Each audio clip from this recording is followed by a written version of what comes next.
لا حول ولا قوة إلا بالله العلي العظيم أعوذ بالله من الشيطان الرجيم بسم الله الرحمن الرحيم رب اشرح لي صدري ويسر لي أمري واحلل عقدة من لساني يفقهوا قولي اللهم صل على محمد وآل محمد وعجل فرجهم معزز آرام السلام علیکم۔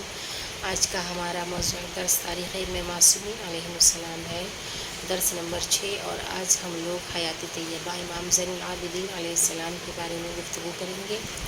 ان کی حیات طیبہ کے بارے میں مختصراً اس کا جائزہ لیں گے، اور آغاز درس سے پہلے جو ضروری ہدایات آپ سب کو دی جا چکی ہیں ان پہ عمل کرتے ہوئے درس کے آغاز سے پہلے نیت قربتاً الی اللہ کی کریں۔ درس کا آغاز کرتے ہیں امام زین العابدین علیہ السلام۔ اسم مبارک، آپ کا اسم مبارک یعنی کہ آپ کا نام علی بن الحسین علیہ السلام ہے۔ آپ کی ولادت 15 جمادی الاولیٰ سن 38 ہجری کو مدینہ منورہ سعودی عربیہ میں ہوئی۔ آپ کی شہادت 25 محرم الحرام سن 95 ہجری کو مدینہ منورہ سعودی عربیہ میں ہوئی۔ آپ کا نام نامی حضرت علی بن ابی طالب علیہ السلام نے رکھا۔ امام زین العابدین کے بارے میں گفتگو کرتے ہوئے جو سب سے زیادہ جس بارے میں گفتگو ہوتی ہے اور جو خصوصی امتیاز حاصل ہے امام زین العابدین علیہ السلام کو، وہ ہے ان کی عبادت، اور اسی لیے انہیں زین العابدین یعنی عبادت گزاروں کی زینت کہا گیا ہے۔ صاحب حلیۃ الاولیاء نے روایت کی ہے کہ امام زین العابدین علیہ السلام وضو سے فارغ ہوتے اور نماز کے لیے آمادہ ہوتے تو آپ کے بدن میں کپ کپی اور اعضاء و جوارح میں لرزہ پیدا ہو جاتا۔ جب کوئی آپ سے اس حالت کے بارے میں سوال کرتا تو آپ فرماتے، تمہیں نہیں معلوم کہ میں کس کی بارگاہ میں کھڑا ہوں اور کس عظیم ذات سے مناجات کرنے جا رہا ہوں۔ آپ اپنے اہل خانہ میں سب سے زیادہ عبادت گزار تھے۔ تمام ائمہ معصومین علیہ السلام کی زندگیاں عبادت خداوندی میں گزری، لیکن چونکہ امام زین العابدین جو تھے وہ سب سے زیادہ عبادت گزار تھے اور انہیں عابدین کی زینت کہا گیا ہے۔ آپ جب نماز پڑھتے تو درخت کے تنے کی طرح حرکت نہ کرتے، ہلتے ڈلتے نہیں، مگر یہ کہ ہوا انہیں حرکت کرتی۔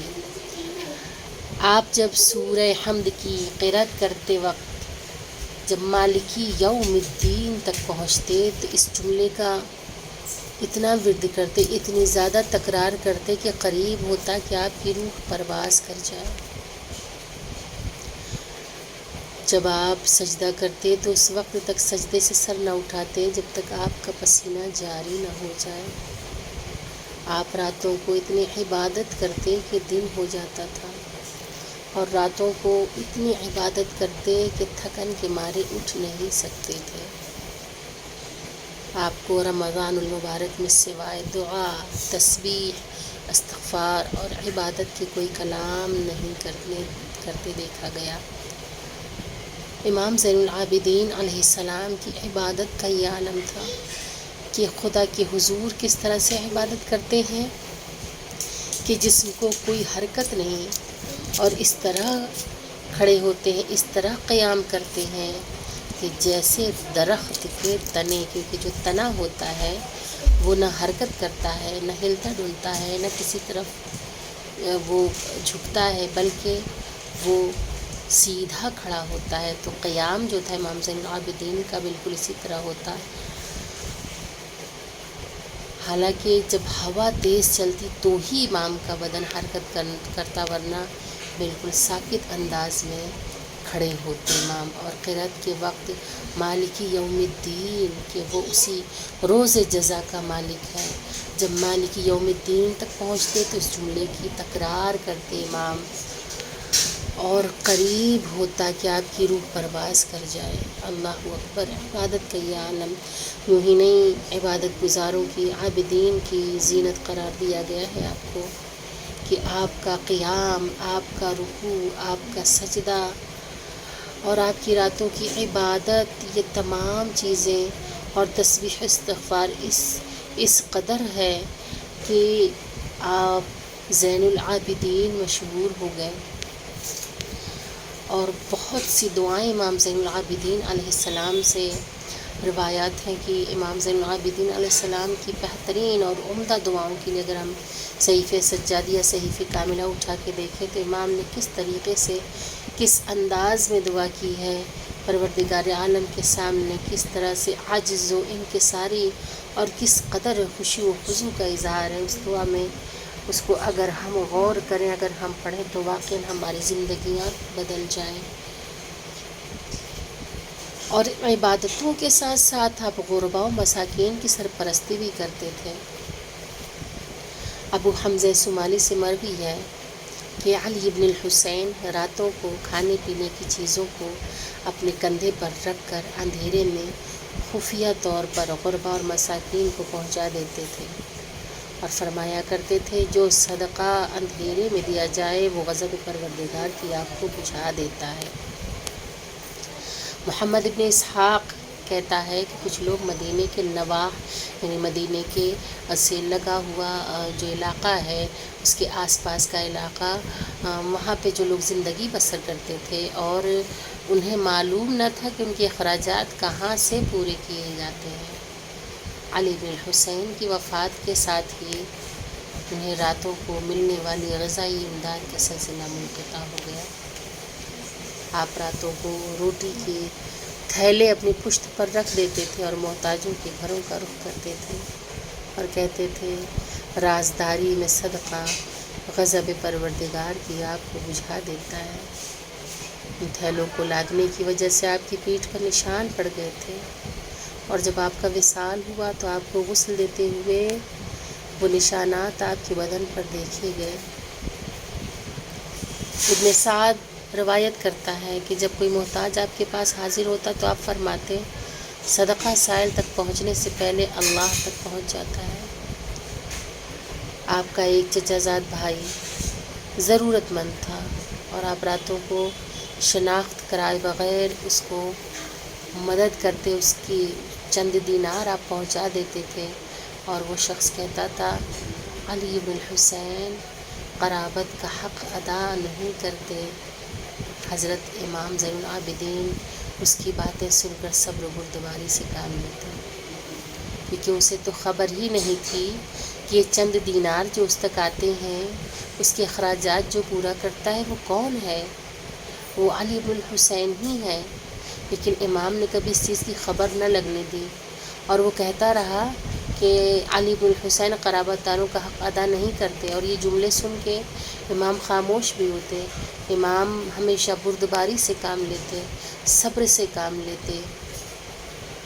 امام نے کبھی اس چیز کا تذکرہ نہیں کیا. جب امام زین العابدین علیہ السلام کا انتقال ہوا تو وہ احسان اس مرد سے منقطع ہوا اور وہ سمجھ گیا کہ وہ نیک انسان امام علی بن حسین ہی تھے. چنانچہ آپ کے مزار پر حاضر ہوا، زار و قطار رویا. احادیث امام زین العابدین علیہ السلام.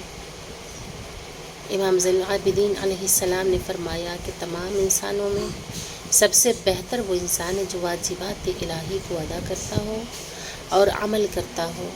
تمام خیر و سعادت اس بات میں ہے کہ انسان اپنے اوپر قابو رکھے، اپنے اوپر کنٹرول رکھے، واجبات الہی کو ادا کرے اور عمل کرتا رہے. امام زین العابدین علیہ السلام نے فرمایا کہ دعا کرنے سے وہ سب بلائیں جو نازل ہو چکی ہیں یا نازل ہونے والی ہیں اسے دور کر دیتا ہے پروردگار. امام زین العابدین علیہ السلام نے فرمایا کہ 3 گناہ وہ ہیں کہ نزول عذاب کا سبب بنتے ہیں: شعور و آگاہی کے ساتھ کسی پر ظلم و ستم کرنا، دوسرا ہے کہ دوسروں کے حقوق کو پائمال کرنا اور دوسروں کا مذاق اڑانا. امام نے اس کے بارے میں تنبیہ کی ہے کہ جان بوجھ کر عمدن کسی پہ ظلم و ستم کرنا اور کسی کے حق کو پائمال کرنا، یہ تمام چیزیں نزول عذاب کا سبب ہیں. امام زین العابدین علیہ السلام نے فرمایا کہ جس میں یہ 3 صفت ہوگی وہ مومن ہوگا اور روز قیامت سایہ الہی میں اور میدان محشر کی سختی سے امان میں رہے گا. ضرورت مند کی مدد کرنا جبکہ وہ خود ضرورت مند ہو، کسی کام کے کرنے یا کچھ کہنے سے پہلے یہ غور و فکر کر لے کہ اس میں خوشنودی خدا ہے یا نہیں ہے۔ دوسروں کی عیب جوئی اور عیب گوئی سے پہلے اپنے اندر سے وہ عیوب دور کرے۔ امام نے جن 3 لوگوں کا ذکر کیا ہے کہ اگر وہ یہ اعمال انجام نہیں دیں گے تو ایسے لوگوں کا کیا حشر ہے کہ میدان محشر کی سختی انہیں گھیر لے گی، اور اگر ان اعمال کو انجام دیتے ہیں تو وہ امان میں رہیں گے۔ وہ کون لوگ ہیں کہ جو ضرورت مند کی مدد کرتے ہیں جبکہ وہ خود ضرورت مند ہیں، اور کسی کام کی کرنے یا کچھ کہنے سے پہلے غور و فکر کرنا ہے کہ یہ کام خوشنودی پروردگار کے لیے ہے یا نہیں ہے۔ اور دوسروں کی عیب جوئی جو معاشرے کی سب سے بڑی برائی ہے کہ ایک دوسرے کے ہم عیوب کو تلاش کرتے ہیں لیکن اپنے اندر ہم اپنے عیوب کو دور کرنے کی کوشش نہیں کرتے۔ اس کے بعد امام کی 5ویں حدیث ہے کہ امام زین العابدین علیہ السلام فرماتے ہیں کہ جس کو جنت کی تمنا ہے اس کو چاہیے کہ نیکی اور حسنات میں جلدی کرے اور شہوات سے دور رہے، اور جو جہنم سے خوف رکھتا ہے، جہنم کا خوف رکھتا ہے، اسے چاہیے کہ اللہ تعالیٰ کی بارگاہ میں توبہ استغفار کرے اور گناہوں اور برے کاموں سے دور رہے۔ خواہران، یہ آج کا درس رہا۔ اب آپ لوگ سوال نوٹ کریں کہ امام زین العابدین علیہ السلام کی ولادت کب اور کہاں ہوئی، نیز آپ کا اسم یعنی کہ آپ کا نام کس نے رکھا۔ اس کے بعد امام زین العابدین، دوسرا سوال، امام زین العابدین کی عبادت کا کیا عالم تھا۔ اس کے بعد تیسرا سوال کہ آپ کو زین العابدین کیوں کہا جاتا ہے۔